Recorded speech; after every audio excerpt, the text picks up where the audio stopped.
আওয়ামী লীগের মন্ত্রী, প্রতিমন্ত্রী এবং সংসদ সদস্য ছিলেন এমন ২০ জনের বিরুদ্ধে মামলার প্রস্তুতি নিচ্ছে দুর্নীতি দমন কমিশন। সংস্থাটির নতুন চেয়ারম্যান সহ ২ কমিশনার যোগদানের ১ মাসের মধ্যেই তাদের বিরুদ্ধে মামলার প্রস্তুতি নিয়েছেন দুদকের অনুসন্ধানকারী কর্মকর্তারা। এছাড়া নতুন কমিশন গঠনের ৬ মাসের মধ্যে শতাধিক ব্যক্তির বিরুদ্ধেও দুর্নীতির মামলার প্রস্তুতি রয়েছে দুদকের। আদিত্য আরাফাতের প্রতিবেদন। টানা ১৫.৫ বছর পর ক্ষমতা হারায় আওয়ামী লীগ।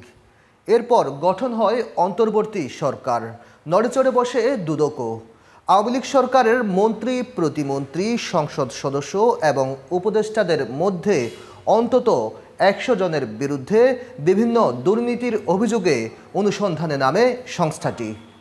অন্তর্বর্তী সরকারের ১০০ দিনে আওয়ামী লীগের সাবেক মন্ত্রী, এমপিদের মধ্যে এখন পর্যন্ত মাত্র একজনের বিরুদ্ধে মামলা করতে পেরেছে দুদক। তিনি সাবেক স্বরাষ্ট্রমন্ত্রী আসাদুজ্জামান খান কামাল। দুদকের অনুসন্ধান সংশ্লিষ্টরা জানিয়েছেন, দুর্নীতির অভিযোগের অনুসন্ধান শুরু হওয়ার পরপরই চাইলেই মামলা দেয়া যায় না। অনুসন্ধানকারী কর্মকর্তা দালিলিকভাবে দুর্নীতির প্রমাণ দিতে পারলেই কমিশনে মামলার সুপারিশ করে প্রতিবেদন পেশ করতে পারেন। ২৫ বছরের ওয়ারেন্টিযুক্ত দীর্ঘস্থায়ী দরজা প্রোটেক্টর, আধুনিক ও মজবুত দরজা।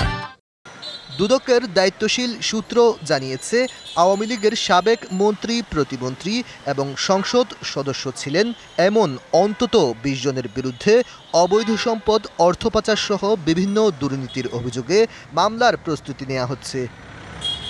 দুদকের নতুন কমিশন গঠনের পর প্রথম ধাপে যাদের বিরুদ্ধে মামলা হতে পারে এমন মন্ত্রী, প্রতিমন্ত্রীদের মধ্যে রয়েছেন সাইফুজ্জামান চৌধুরী জাবেদ, জাহিদ মালেক, সম রেজাউল করিম, ডাক্তার দীপুমণি, উপাধ্যক্ষ আব্দুস শহীদ, জাকির হোসেন, নসরুল হামিদ বিপু, জাহিদ আহসান রাসেল এবং জুনাইদ আহমেদ পলক।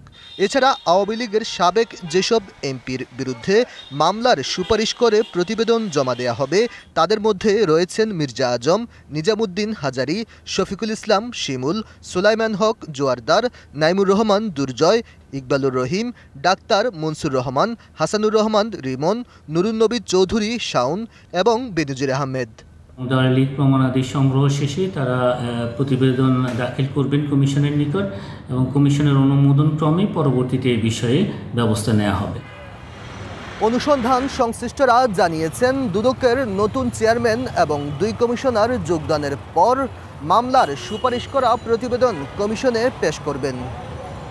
এরপর আওয়ামী লীগের মন্ত্রী, প্রতিমন্ত্রী, সংসদ সদস্য এবং উপদেষ্টাদের বিরুদ্ধে ধাপে ধাপে মামলা করবেন তারা। Aditya Arafat, DBC news, Dhaka.